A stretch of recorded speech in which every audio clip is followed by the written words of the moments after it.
August 2000. Shorthand English Senior. 10 seconds. 5 seconds. 2 seconds. Start. Mr. Deputy Speaker.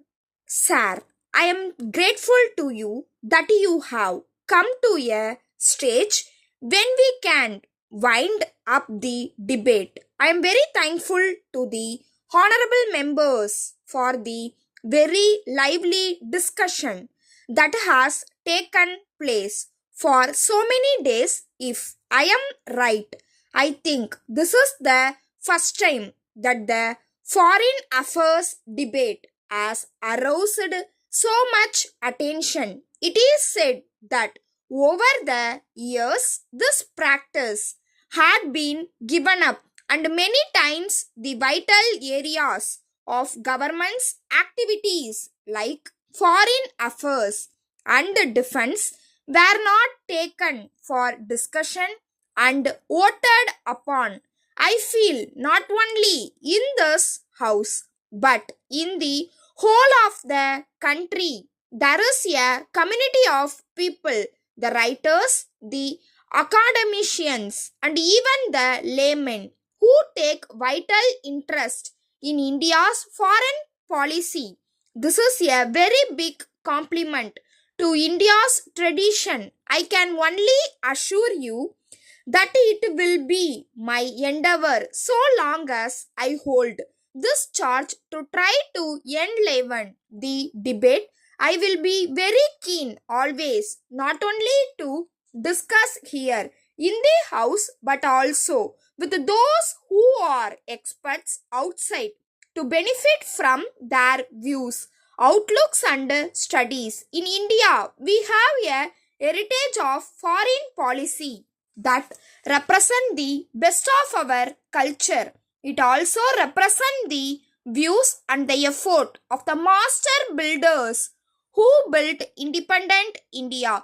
That is how our foreign policy was shaped. We did make many mistakes, yet those who were shaping the policies had both the candor and the courage to stand up in the house and to accept the mistake they made. I think if you ever discover that this government, as any other government, makes mistakes, it should also be viewed in the context of the tradition itself. After all, policies are made by human beings. Therefore, policies and perceptions sometimes can go wrong, but one thing on which we must not make a mistake and must never go wrong is on the basis principles of our foreign policy. As I sat here for 3 or 4 days discussing with the honorable members, hearing their views on various aspects of foreign policy, I felt more humble.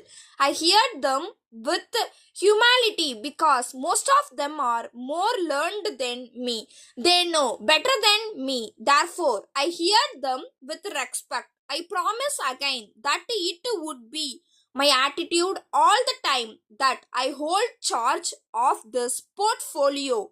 In the debate, when I heard my friends, I found one thing missing. That was the perception of change that has taken place all over the world.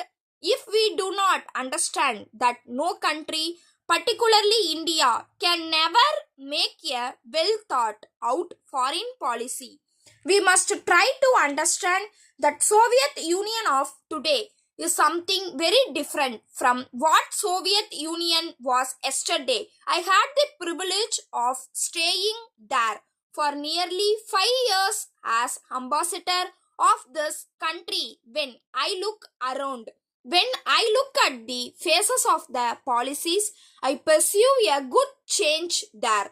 This tremendous change should be and should have been the subject of debate here. There may not be a consensus on that when learned members are sitting here.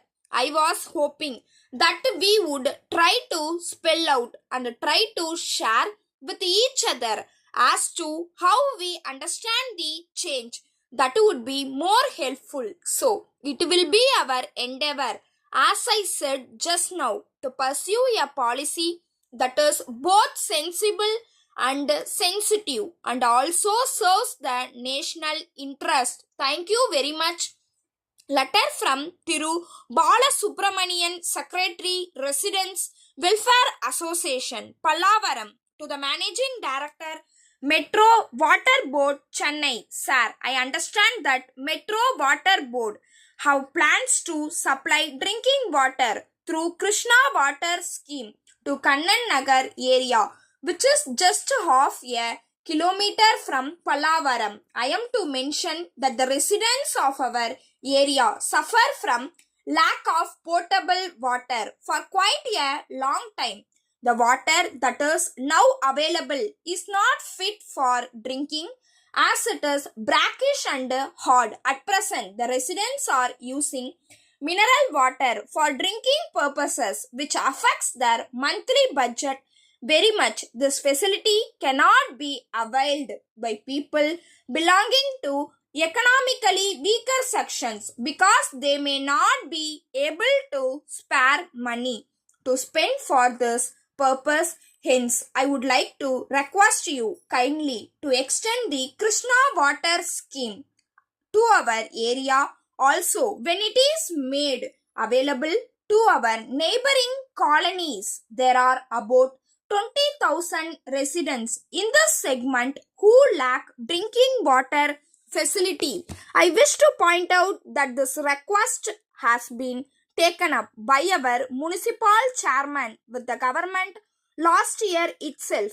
Then secretary to the government was also favorable to this proposal, but yet it is getting delayed for reasons not known to us. I am confident that you will do the needful in the matter. I request suitable yearly action by the government in this regard. Thanking you, yours faithfully, Star.